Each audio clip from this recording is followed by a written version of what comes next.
প্রথম কথা যেটা আমার সবথেকে ভীষণ বেশি চোখে লাগে, সেটা হচ্ছে যেখানে সেখানে নোংরা ফেলা। এটা থুতু ফেলা। এই নোংরা ফেলা, থুতু ফেলাটা ইমিডিয়েটলি যারা শুনছেন, তারা অবশ্যই সচেতন বলেই এই প্রোগ্রামটা শুনছেন। তা আমি আশা করব যে তারা এই নোংরা ফেলা, থুতু ফেলা নিজেরা তো করবেনই না। আশেপাশের লোকজন কেউ করলে তাকে বলবেন যে, "এটা ফেলাটা উচিত না, এটা বন্ধ করা হোক।" এটা করলে আপনি দেখবেন রাস্তাঘাট এমনিই পরিষ্কার থাকবে। আর জল দূষণের জন্য প্রথম কথা আমাদের জলাশয়গুলো কমে আসছে।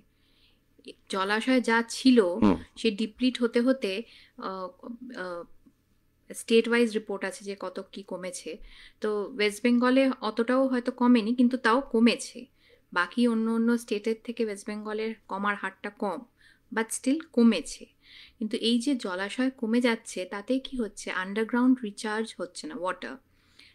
বৃষ্টি যখন হচ্ছে, জলটা তো ওই শুষে নিচ্ছে, মাটি শুষে নিচ্ছে, ওয়াটার টেবিলটা রিচার্জ হচ্ছে।